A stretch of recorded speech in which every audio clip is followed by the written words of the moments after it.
Di antara tiang-tiang gawang yang kerap terjaga, ada satu nama yang jadi momok bagi siapa saja. Bukan striker, bukan penyihir lapangan tengah, tapi tembok kokoh yang tak mudah goyah.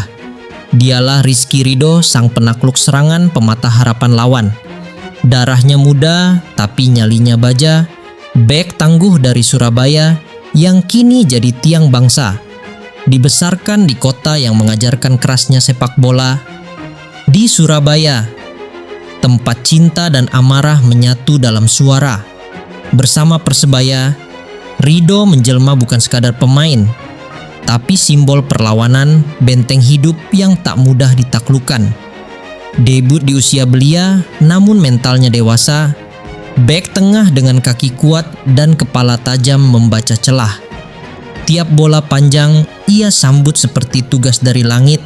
Tiap tusukan lawan, ia hadang bagai gunung yang kokoh berdiri kaku. Tapi Ridho bukan hanya jago menjaga lini belakang, ia menguasai seni tenang dalam tekanan. Umpan pendeknya presisi, distribusinya membelah ruang, membangun serangan dari belakang. Tubuhnya tinggi, tapi gerakannya lincah. Ia tak terjebak hanya jadi penjaga, tapi pengatur ritme, pemecah tempo, bek modern yang paham makna strategi dan tempo. Lalu waktu bergulir, Jakarta memanggil, dan macan Kemayoran membuka pintu selebar takdir. Ia tinggalkan Surabaya, namun tak ia tinggalkan semangat bonek dalam jiwanya. Kini ia berdiri tegak di Persija Jakarta, dengan semangat yang tetap membara, membela Panji Merah dengan hati yang tak kenal lelah. Di Persija, Ridho tak hanya berkembang, ia menjelma jadi pemimpin di lini belakang, mengatur barisan seolah medan perang adalah taman bermainnya. Lawan memberi motivasi, mengangkat tangan ke T. Dan ketika Garuda dipanggil untuk terbang, nama Ridho selalu ikut terbang di papan pengumuman.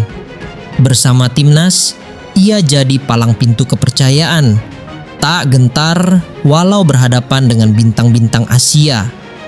Tajam matanya membaca arah, kakinya tangkas, pergerakannya gagah. Tiap tackle adalah pesan bahwa negeri ini tak mudah ditaklukkan. Ridho bukan sekadar pemain, ia adalah cerita perjuangan.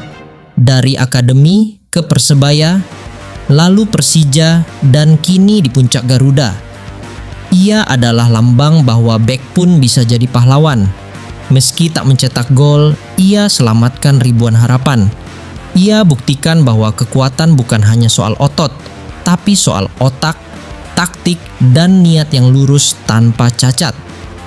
Di garis belakang tempat nyali diuji, berdiri tegap seorang pemuda negeri.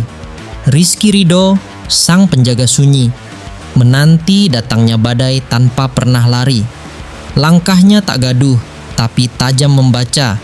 Setiap gerak lawan, ia hafal bahasa.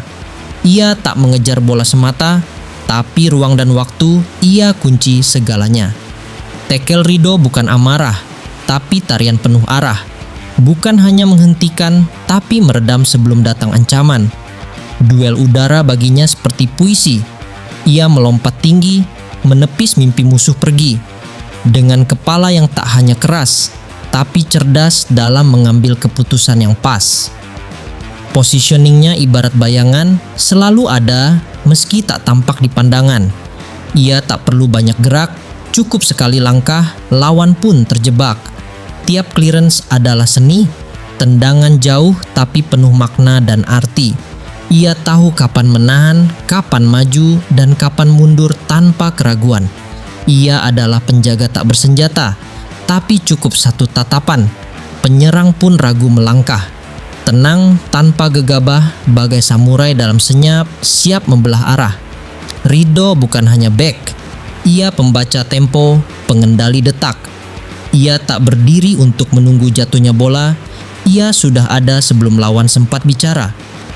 Maka bila kau lihat Garuda berdiri kokoh, ingatlah ada Ridho, sang tiang yang tak roboh. Bek yang tak hanya menjaga, tapi menjaga martabat bangsa.